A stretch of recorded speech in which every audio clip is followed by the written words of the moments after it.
Hola Santiago, hola Chile, hola al mundo, hola a Santiago Wander de Valparaíso. Oh, falló Cajáis, viene Jorge Luna a toda velocidad, sale el arquero Costanzo, ¡gol!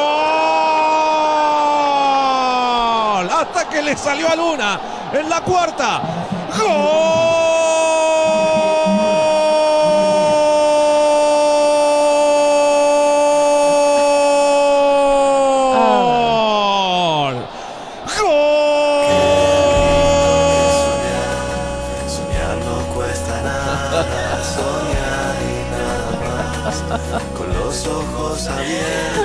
Ay, soñar, Ernesto Tone, soñar, ¿por qué no? Soñar que Wander va a ser el campeón este año, ¿sí o no? Yo soy muy prudente, Cecilia. Pucha, por un lunes que no lo humillo, se me queda atrás, Claro. señores, Otone. Es que lo estoy homenajeando. Me dejaste sin conducta. Ah, le cambié el libreto, ¿ah? Pero claro. ¿Cómo está Ernesto Tone? Estupefacto. No, estoy muy contento. ¿Sí? Estoy muy contento, sí. Estoy muy contento porque el equipo jugó muy bien. Ajá. Estuvimos ahí. No, quiero señalar que Luis me fue a ver en el entretiempo. Yo estaba en el sí, estadio. Sí, sé que te invitaron. Con su caballerosidad de siempre y él lleva adelante los momentos buenos y los momentos malos con supuesto. una tremenda dignidad, lo que tiene un valor enorme. ¿Cómo está, señor Luis Larraín? Bueno, triste, la alegría de Ernesto es la tristeza mía. Oiga, pero... Seremos caballeros, pero somos malos para la pelota, parece, nuestro equipo está jugando mal, esa es la verdad, y fue un partido en el cual, a pesar de que Universidad Católica tuvo más la pelota y atacó más, Wanderers hizo las cosas mejores y nos ganaron bien ganados. Así ¿Sí? que, ¿Bien ganado está? Sí, bien ganado, así que ahí estamos Oiga. tristes, un poco frustrados, preocupados y ocupados también, porque además yo no me tengo solo que preocupar, sino que ocupar. Oiga, pero qué manera ¿qué quiere que le diga? de escribir columnas sobre Católica. Ayer, el sábado, Antonio Martínez, La Tercera, sí, la vi, ¿no? La vi, sí. ¿Era esa la que decía la de Toselli? Sí, un poquito.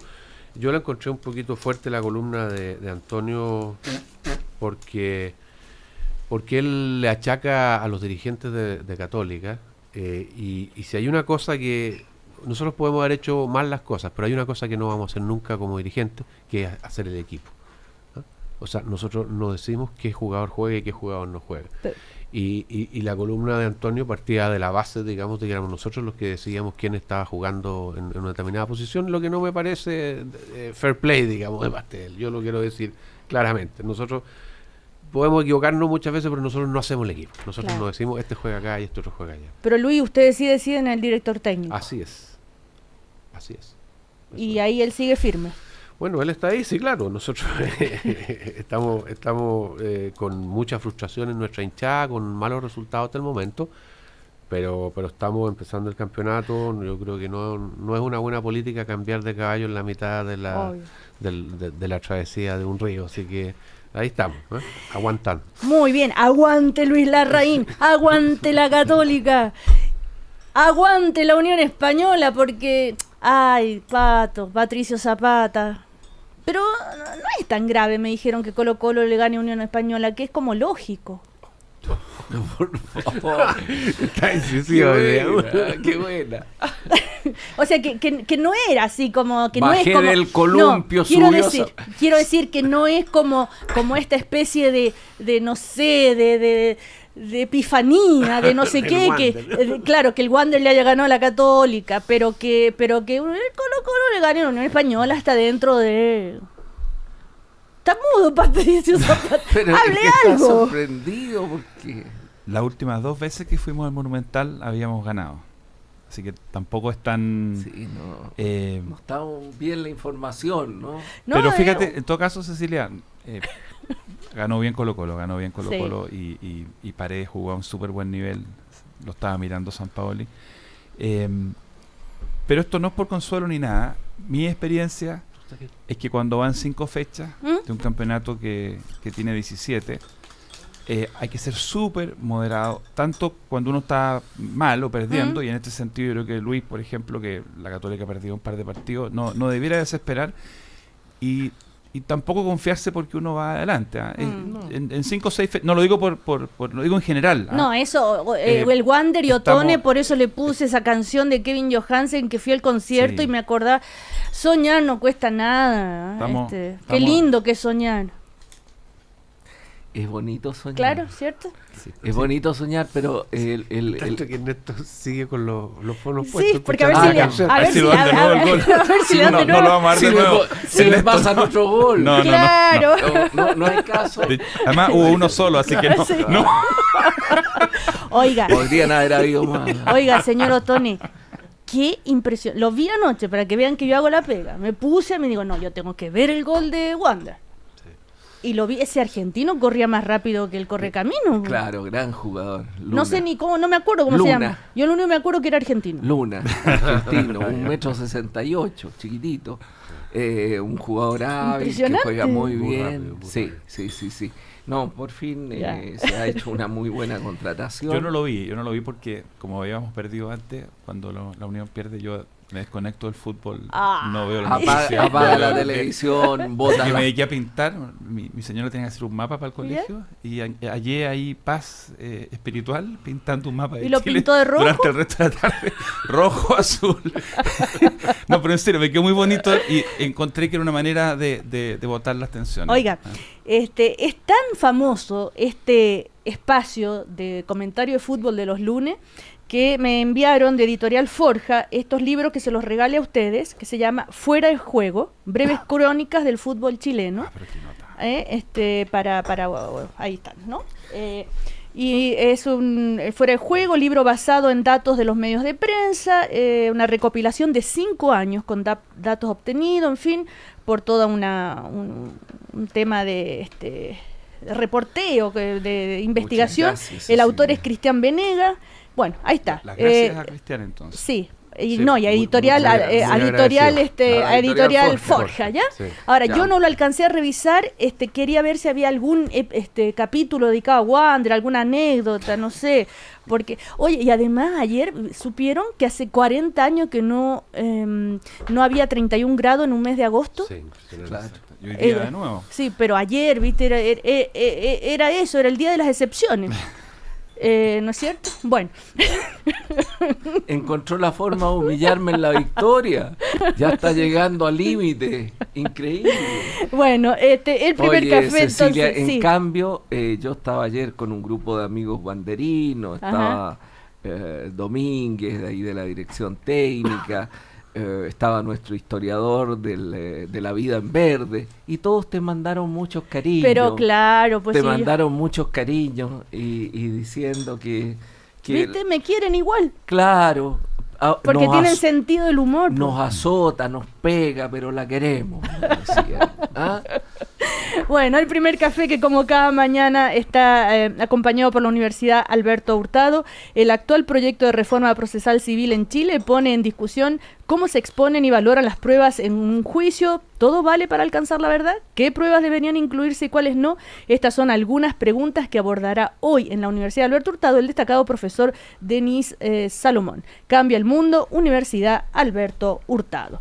Bueno, señores, después de este fin de semana largo, supongo que vienen con hartos temas, aparte del fútbol. Espero que tanto el triunfo como la derrota no lo hayan obnubilado como para olvidarse de la marcha del país. Yo quería preguntarle a Ernesto Otone, sobre todo, a propósito de la muerte del general Izurieta, que sería interesante en estas circunstancias recordar un poco el rol, porque leía declaraciones de Ricardo Lagos, sobre el rol que jugó Izurieta. Recordemos que él asumió después de Pinochet, fue la época que Pinochet estuvo en Londres, tan cuestionado este episodio también por algunos sectores. Ernesto, tú que estabas tan de cerca, a ver si podemos recordar ese momento. Bueno, yo estuve de cerca en la segunda parte de Izurieta como comandante en jefe. Nosotros cuando cuando Ricardo Lagos llegó al gobierno, Izurrieta era el comandante en jefe y duró hasta el 2002. Entonces nos correspondió la segunda parte de él. Yo te diría que el recuerdo, la imagen que tengo yo, es de un hombre que le correspondió una etapa muy compleja. Él venía después de venía después de la dictadura, venía después de un comandante en jefe que había durado infinitamente, cosa completamente inusual en el ejército. Era un hombre más bien de ideas conservadoras, pero un hombre sereno, un hombre de paz, ¿ah? Y era un hombre que entendía que tenía una tarea muy difícil, que era esa transición. Él todavía no tenía un concepto como el mando que lo sustituyó a él, que era un mando que entendía que tenía que enmarcar al ejército plenamente en el sistema democrático. Él no tenía una concepción acabada de lo que era un ejército enmarcado en un sistema democrático. Pero es un hombre que en este sentido jugó un papel. Él permitió la mesa de diálogo con todo su... refería. Recordemos qué fue la mesa de diálogo, porque uno se olvida de esos momentos históricos. La mesa de diálogo fue muy importante, más que por sus resultados, más porque sus resultados que fueron pobres, digámoslo, por el hecho simbólico que significó el encuentro, la conversación entre el mundo de los derechos humanos y el ejército de Chile después de todo lo que había sucedido. Entonces, claro, hay que considerar la mesa del diálogo sobre todo por esa importancia que tuvo de un punto en los cuales estos mundos que todavía, pese a que llevábamos de 1990 en democracia, eran mundos completamente opuestos, percibidos como víctima y victimario, y era imposible entonces hablar. Ahora, bueno, todos coinciden en la labor, ¿no es cierto?, que cumplió Izurrieta, Edmundo Pérez Lloma también. Sin embargo, por ejemplo, la presidenta de la agrupación de detenidos desaparecidos, Lorena Pizarro, dijo que Izurrieta pudo haber contribuido a cambiar la historia.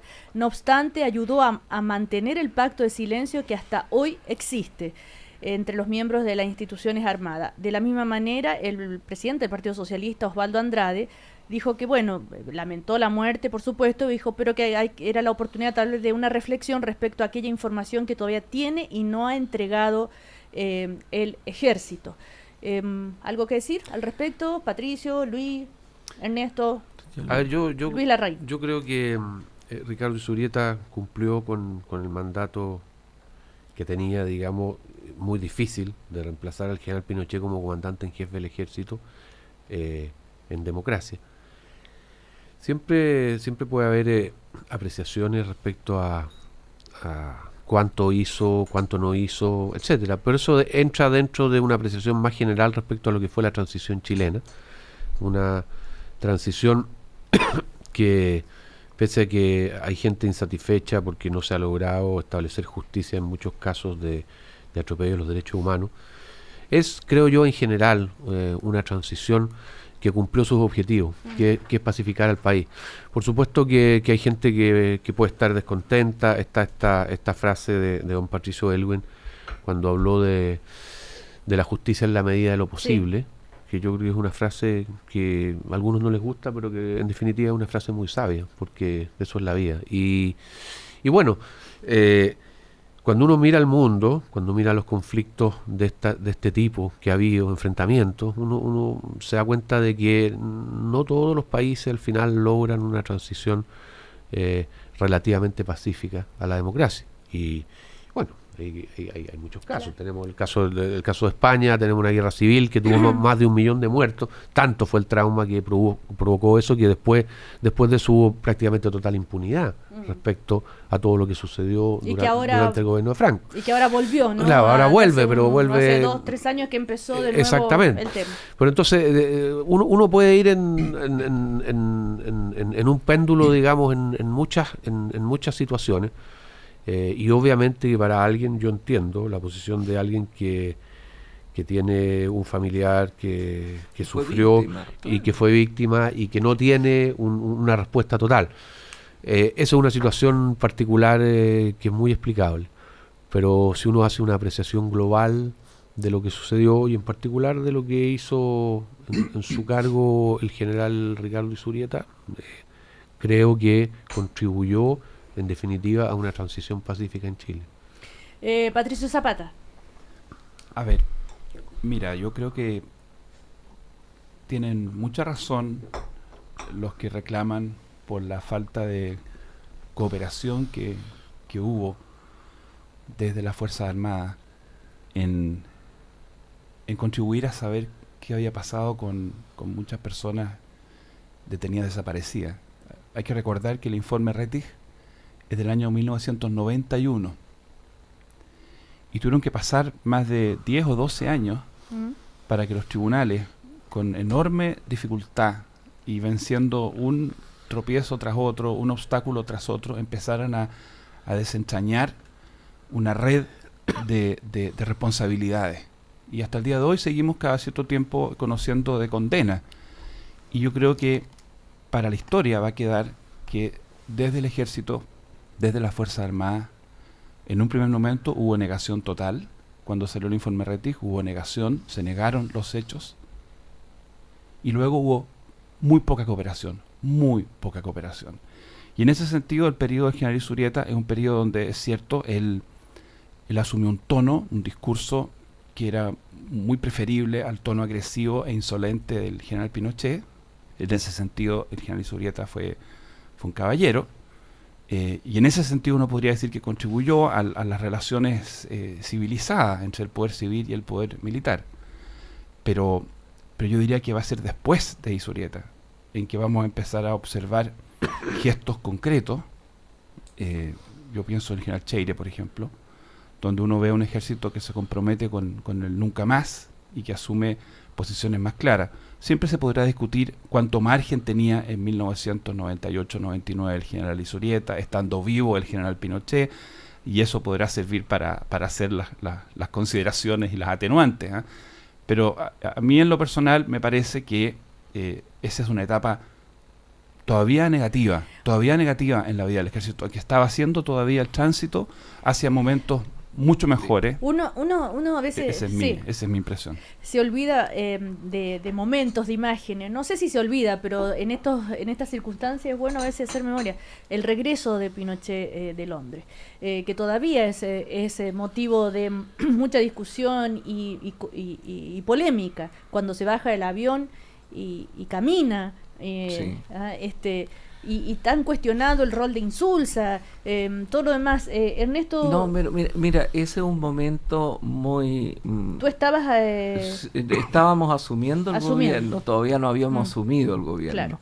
Nosotros estábamos, me recuerdo ese momento porque estábamos yendo precisamente a una reunión en Reñaca, que era una reunión de preparación del gobierno, quienes íbamos a tener responsabilidades fuertes en el gobierno cuando esto sucedió.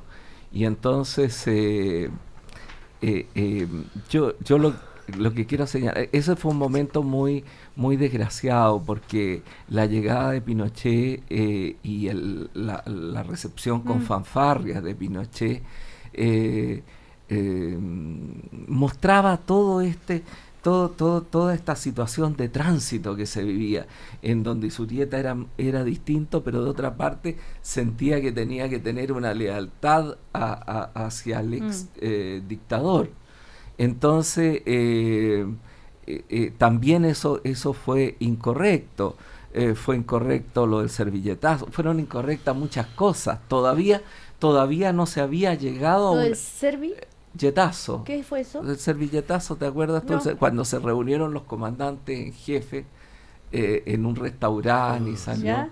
Recuerda, claro, porque no todo el mundo se acuerda. Ya, fue un momento Borde Río, creo que en fue. que no estaban contentos los comandantes en jefe y se hizo un almuerzo con mucha prensa en la cual manifestaban una posición de fuerza. Sí, por eso que la historia hay que tenerla presente, porque si no uno uno tiende a analizar ahistóricamente. Y ahí el presidente Lagos tuvo una actitud extraordinariamente dura. Y se acabaron esas cosas para siempre. Terminaron para siempre. Los servilletazos, los ¿Pero qué gestos. escribieron en la servilleta? No me acuerdo. Los gestos, no es que escribieron, se llamó el servilletazo, la ya. prensa le puso el servilletazo. Ok. No, fue una operación puramente... Se me había olvidado por completo ese episodio. Es que está lleno de episodios Sí, así claro. para ver cómo ha caminado esto.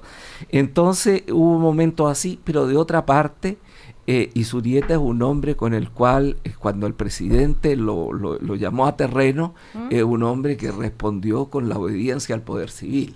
En ese momento respondió con la obediencia al poder civil, porque estábamos pasando de un periodo en que todavía ellos negociaban a un periodo en que sabían que tenían que obedecer al poder civil. Ese era el tránsito que se estaba produciendo.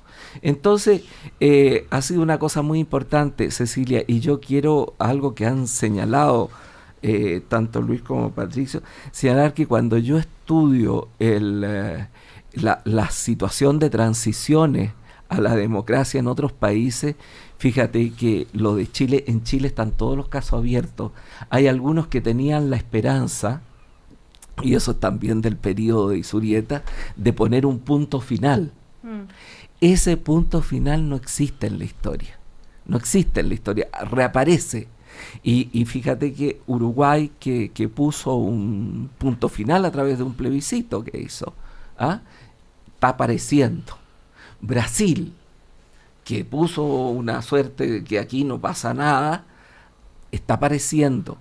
Argentina ha tenido momentos muy de la amnistía y momentos en el cual se terminó con la amnistía. Ha sido distinto la amnistía. Chile ha seguido un camino más parejo, pero ascendente.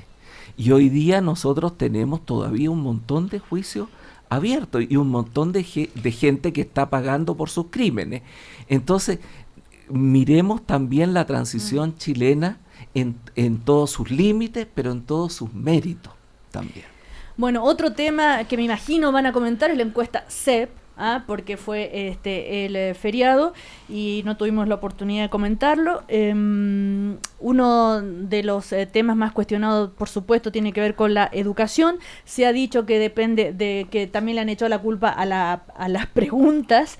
De hecho, hoy hay un artículo... La venganza de Harald Beyer, dice en el diario El Mostrador, por decir que puede haber influido en cómo se redactaron las preguntas. Otro dice, ya, córtenla, déjenle de echar la culpa a las preguntas. ¿A qué preguntas sobre todo se refieren? Quienes lo cuestionan es esta. ¿Cree usted que es bueno que los padres puedan complementar el subsidio educacional que otorga el Estado a través de un copago, pagando matrícula o colegiatura, para mejorar la educación de sus hijos?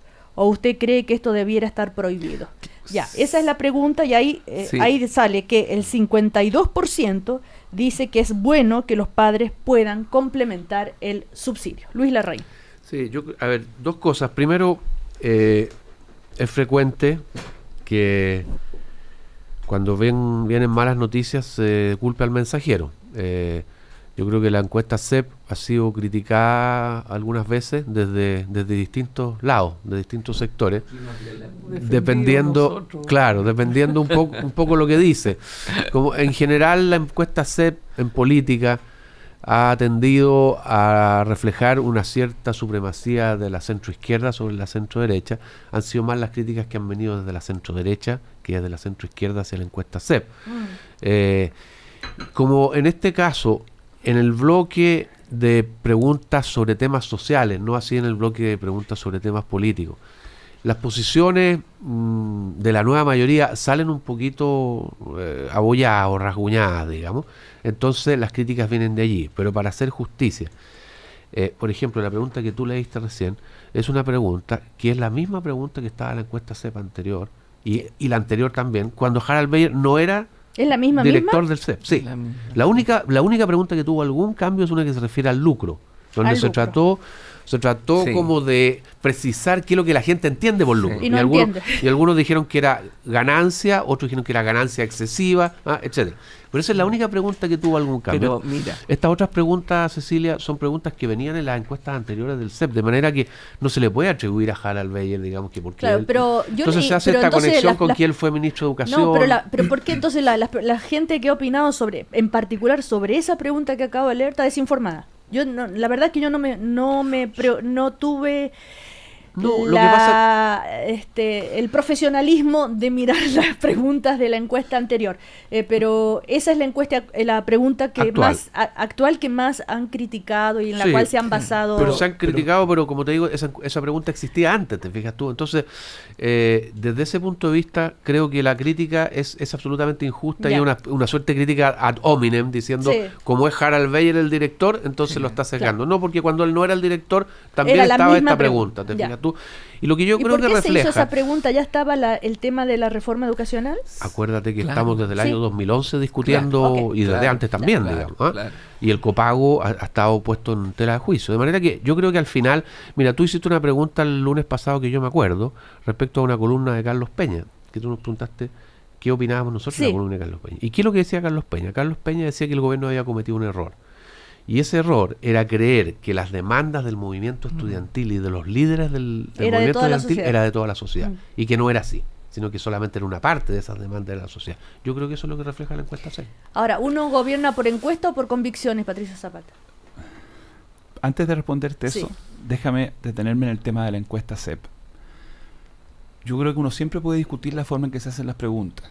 Y en ese sentido, el que hace la pregunta, de alguna manera, puede prefigurar en parte la respuesta. Eso es una cosa, y yo creo que es súper legítimo que tengamos un debate de cómo se hacen las preguntas, estas u otras.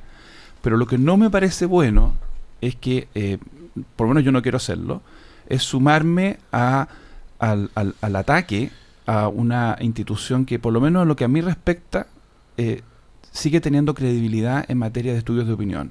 Y es importante afirmarlo porque han existido en el tiempo empresas callampa que aparecen para las elecciones y dan a conocer encuestas.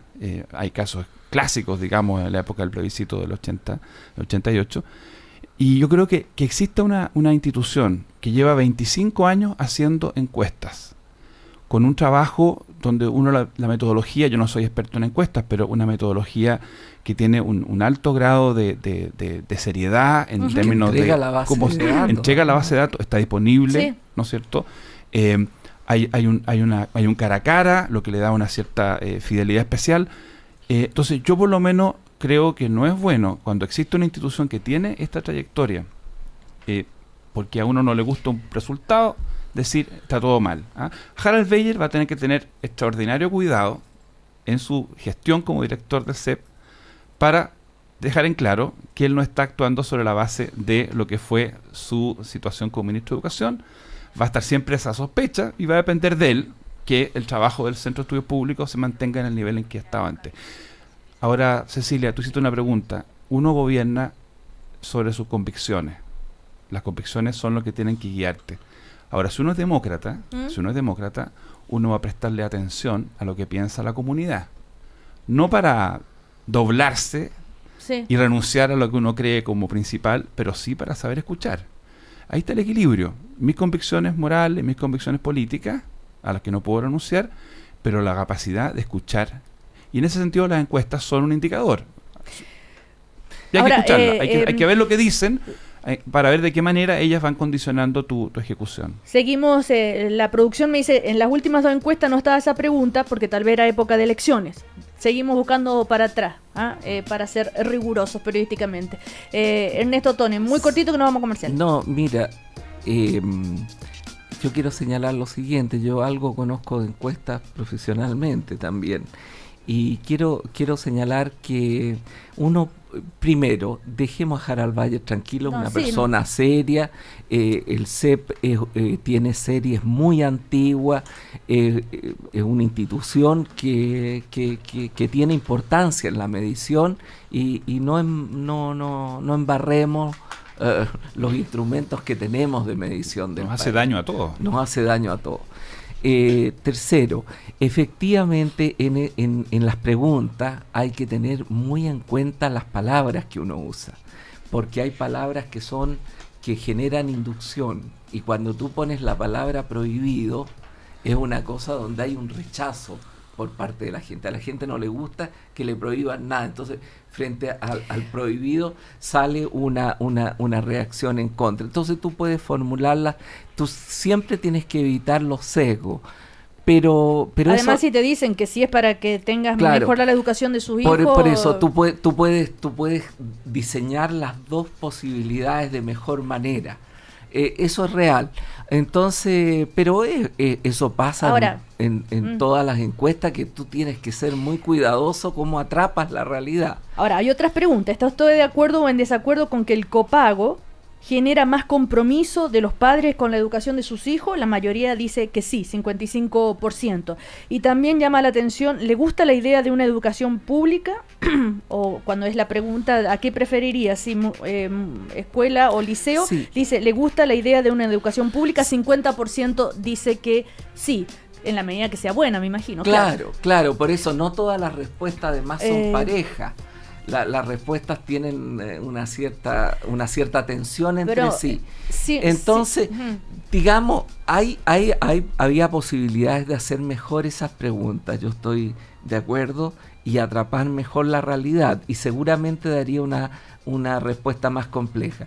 Pero, digamos, en general, la encuesta nos da una fotografía de la forma como está pensando la gente en el país. Y eso no transformemos la discusión en una pregunta. De todas maneras, por supuesto, esto ha puesto en tela de juicio, ¿no es cierto?, en cómo se está llevando adelante la reforma educacional. Cosa que ya estaba puesta antes. Sí, si fíjate pero que esto ahora la encuesta lo viene a ratificar. Pero si tú ves las encuestas telefónicas anteriores, también van en la misma dirección. Entonces, más vale discutir el fondo que la metodología de la encuesta. Y también decir que cuando le preguntan en qué prefieren que se gaste los recursos de la reforma tributaria, la mayoría dice en la salud. Claro, eso es interesante. Vamos a comerciales. ¿Por qué preferir el Cal-D para cuidar tus huesos? Por las mismas razones que lo prefieren los médicos. Es libre de gluten y lactosa, tiene las dosis adecuadas de calcio y vitamina D y viene en cápsulas. Conoce más en elcal.cl. ¿Cómo no va a preferir la salud?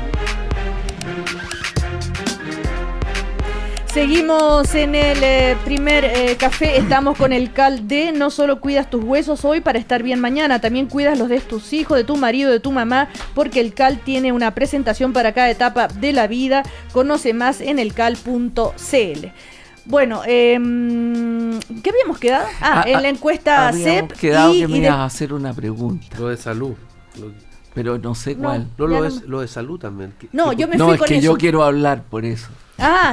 ¿De qué quiere hablar? ¿De la reforma binominal? No quiero hablar de la encuesta del CEP. Hable. Pero más en general. ¿Qué quiere decir? ¿De las figuras que salen mejor posicionadas? ¿De Velasco, de Marco Enrique? No quiero chimuchina. No, eso no es chimuchina, pues. Es chimuchina. No hay ningún... Si estamos a 5 meses del gobierno, por favor. Lo interesante, Cecilia, es ver qué sociedad chilena sale de esta encuesta. Porque es una foto, pero una foto que te entrega mucha información. Primero, sale una sociedad que no está en una situación de catástrofe, como algunos predican, que aquí se viene, que la gente está asustada, que está todo paralizado, qué sé yo.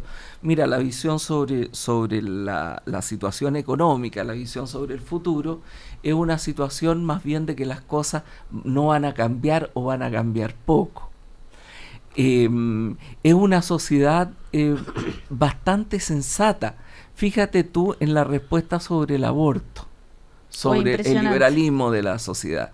70%, ¿no? 70% si tú sumas los que están por el aborto total y los que están por el aborto calificado, llamémosle así. O sea, es una sociedad más secularizada, más laica, en ese sentido, que toma sus decisiones, porque mucha de esa gente es católica la que ha respondido esto. Si tú tomas en cuenta también en el tema tributario, sin duda ahí, cuando tú tomas el nivel de acuerdo al cual se está llegando y las respuestas y los miedos, se nota que en el gobierno no ha alcanzado a explicar bien algunos temas, y por lo tanto hay una visión también distinta. Hay gente que tiene más temores y menos, y le ve menos ventaja. Cuando tú miras las otras respuestas, cuando miras las respuestas sobre la política, hay una lejanía de la política que es preocupante. Los partidos políticos están con 6% de aprobación. Sin embargo, esta sociedad vuelve a querer a los carabineros. ¿Ah?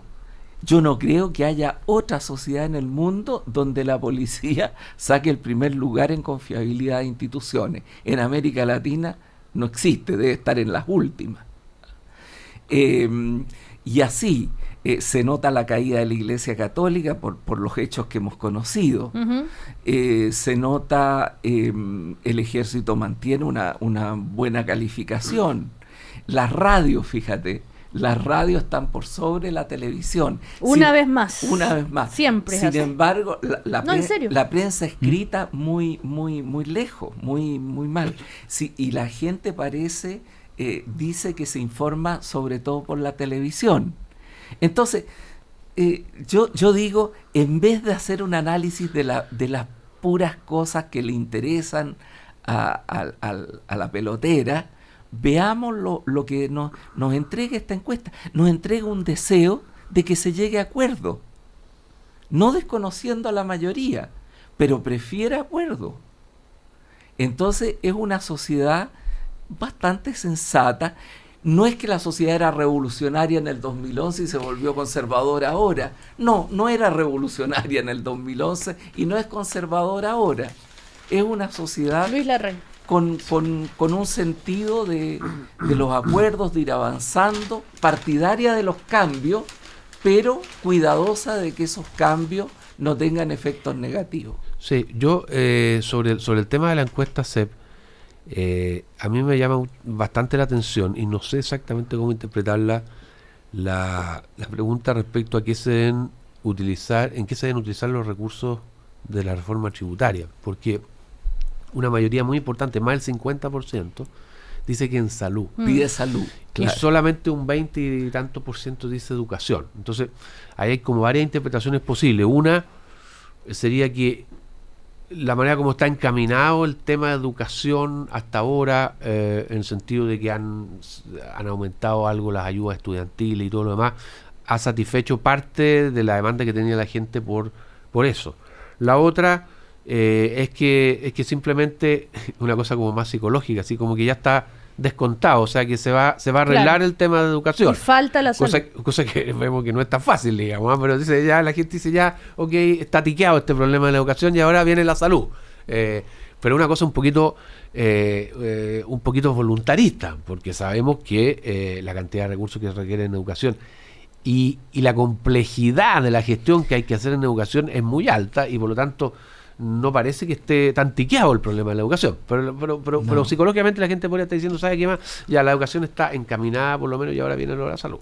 Y en el de la salud está esta discusión que partió, que algo comentamos la otra vez sobre esta comisión que fue designada para efectos de estudiar el sistema privado de salud, el sistema ISAPRE, y que después intervino la directora de FONASA, Janet Vega. Y después la presidenta ratifica lo que dice, claro, Janet Vega. Y ahí viene un tema que yo creo que es bien complejo de tratar, porque en el fondo, si esta comisión efectivamente deriva hacia una revisión de todo lo que es el sistema de salud, estamos ante una cuestión bastante más grande. El sistema privado de salud es el 16% de la gente, ¿eh? Y por lo tanto todo el resto está en el sistema público de salud, en seguro. ¿Eh? ¿16 o menos? 16% es la población que está en ISAPRE, digamos. ¿Eh? Y el resto, pero vale decir 84, digamos, está en el sistema público de salud. Eso es. Si la discusión es sobre el 84%, y que yo creo que es, o sea, yo creo que cuando la gente responde de esa manera, está pensando en todo el sistema de salud. Entonces, tenemos a puertas un problema de un tamaño bastante mayor que el de los que estamos en ISAPRE, que realmente reclamamos que el ISAPRE no te cubrió esto, no te cubrió lo otro. Entonces, y la pregunta mía es, ¿va el gobierno de Michelle Bachelet, sin haberlo tenido dentro de sus reformas prioritarias y por lo tanto sin haber estudiado una reforma integral a la salud, a embarcarse ahora en una gran reforma a la salud, considerando la experiencia que he tenido en la reforma de educación? No. Yo dejo planteado el tema. Yo dejo planteado una preocupación. Ernesto Tone. A ver, las líneas de interpretación acá. ¿Por qué la salud sale antes que la educación? Bueno, 56% una dice que respuesta puede ser la que da Luis. Otra respuesta, y no tiene un carácter ideológico distinto, es un análisis sociológico. Es posible, fíjate que es posible pensar dos cosas. Primero, del envejecimiento de la sociedad chilena, que es un dato duro, y entonces que lo de la salud es algo que preocupa ahora. O sea, por decirlo así, es una preocupación más inmediata de la gente de la educación, que está más ligado a los hijos y a los nietos, etcétera. Es como una preocupación más por el futuro de la sociedad, y esta es por el presente inmediato, sabiendo que la valoración del Plan Auge es muy buena. Es una de las reformas que tiene de las mejores valoraciones y muchos muy buenos resultados. Esa puede ser una línea, pero esa línea es media contradictoria también con el hecho de que a las pensiones aparece en un lugar muy bajo. Entonces no parece ser tanto el problema de envejecimiento como el problema de la cercanía. O sea, la salud es el bien más de sobrevivencia, por decirlo así. Y ahí quiero poner. Entonces es muy tiene también una cosa más dramática, porque la educación, por así decirlo, es un efecto retardado. Es un efecto de largo plazo. Entonces, que tus hijos estén teniendo mala educación se va a notar progresivamente en el tiempo. En cambio, si tú tienes un problema de salud grave en tu familia, te va a pasar ahora. Claro. Entonces, y te va a pasar una catástrofe. Entonces, yo creo. Y ahí vale tu pregunta sobre las convicciones. Yo creo que en la salud se han dado pasos muy grandes. La medición es una buena medición. Todo esto es relativo, pero es una buena medición. Y en lo de educación, es una cuestión más de largo plazo. Los tiempos de la educación no coinciden con los de la política. Los de la política son cortos y los de la educación largos. Pero ahí cabe tu pregunta: ¿convicción o encuesta? Es la pregunta que se hacía Maquiavelo: ¿la virtud del príncipe o la fortuna? Es la pregunta de Weber, es la pregunta de Marx: condiciones objetivas o subjetivas.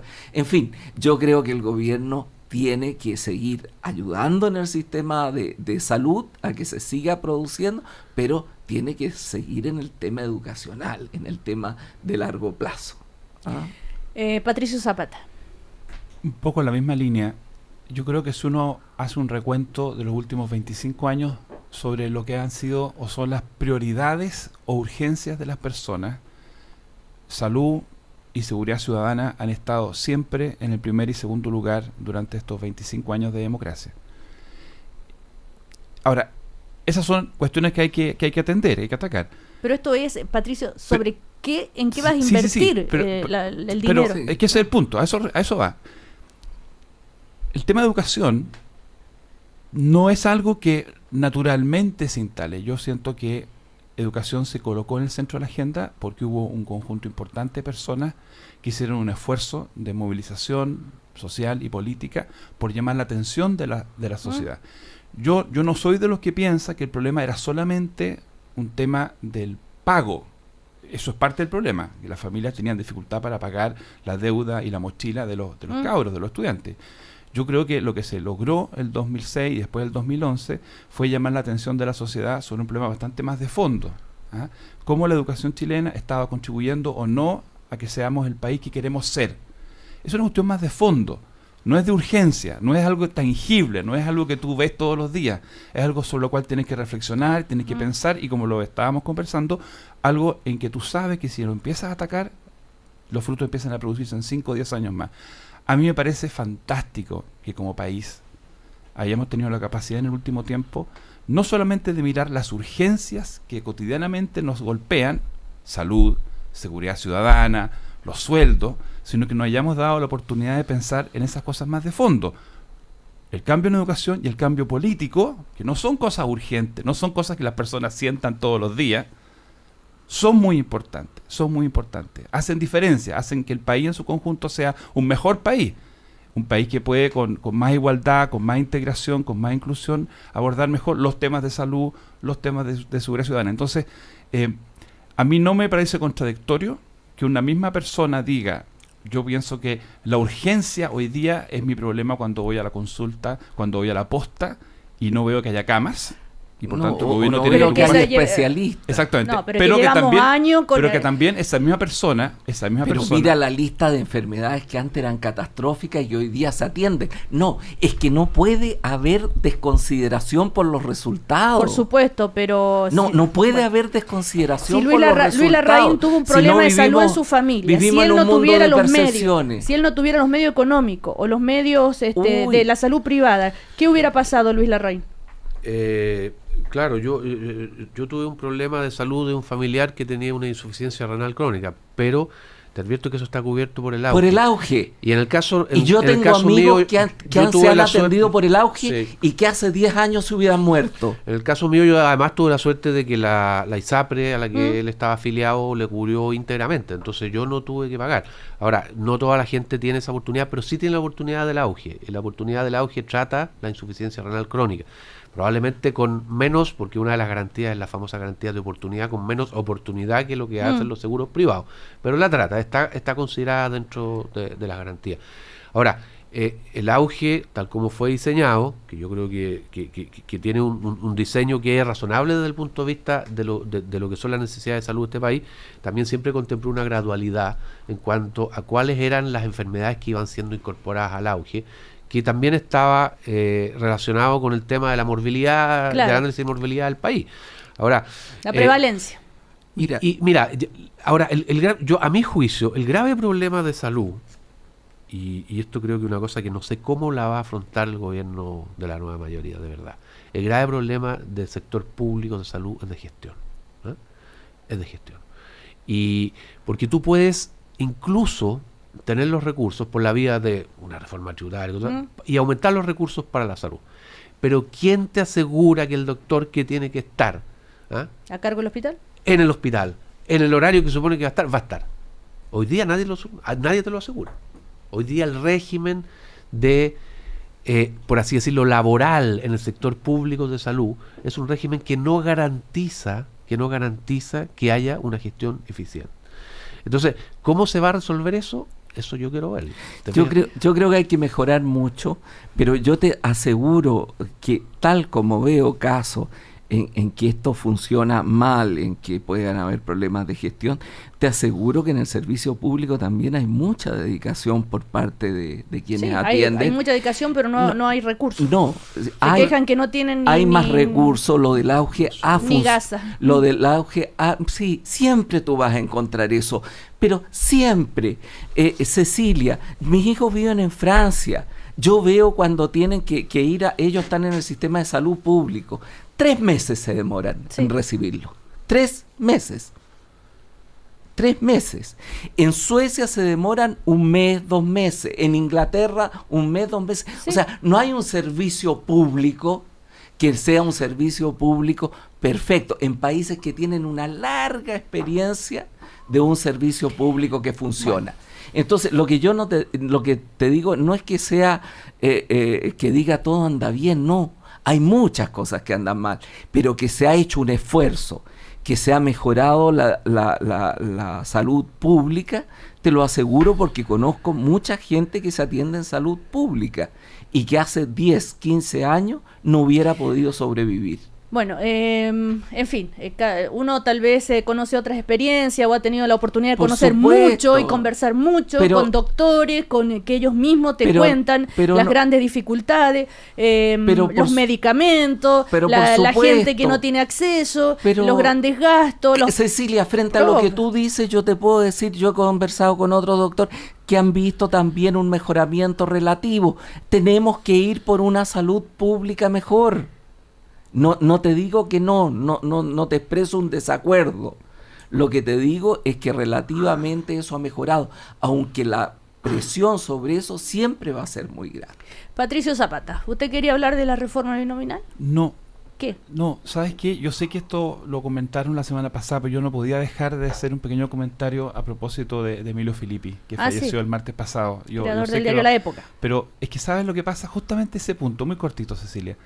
Se ha hablado bastante del diario La Época, que nació en el año 89, pero a mi juicio, el gran momento de Emilio Filippi, el momento por el cual yo recuerdo a él y a un grupo de periodistas, es más bien la revista Hoy.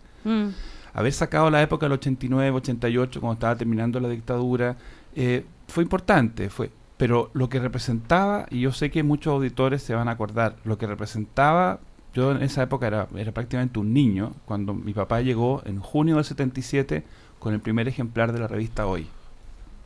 Y era realmente un oasis en medio de el horror de lo que era la televisión en esa época.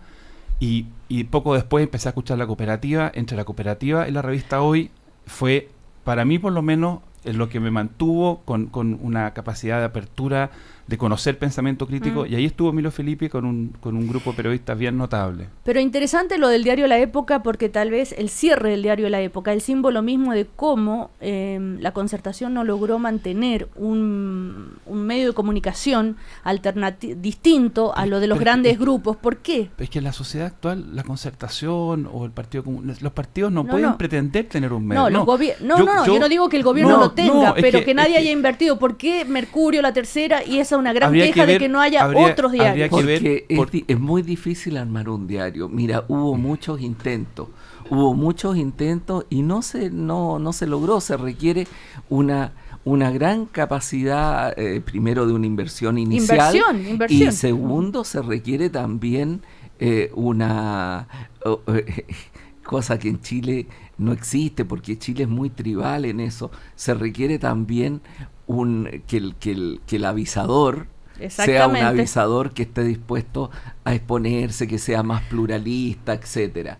Entonces no se han podido conjugar los astros, y ya es muy difícil, porque hoy día la prensa escrita pierde también fuerza frente a los medios de comunicación. Ya es un nicho pero menor. ¿Ustedes no lo sienten como un gran una pérdida, no sé, un fracaso, como que no haya ningún empresario concertacionista de otra claro, que haya invertido en eso? No se pudo, se trató muchas veces. ¿Y la publicidad del gobierno? ¿Por qué no iba al diario La Época? Yo te voy a decir mi experiencia, que fue mucho más lejana, en el año 2000. Era muy difícil convencer a las dependencias del gobierno de que no avisaran en los diarios más tradicionales. No que no avisaran, pero que también avisaran que no avisaran. Sí, yo creo que también avisaban. El diario La Época re poco. Avisaban re poco. Sí. Y esa es la gran queja costaba mucho. Sí. Costaba mucho que avisaran. Claro, porque ellos aseguraban una presencia, qué sé yo.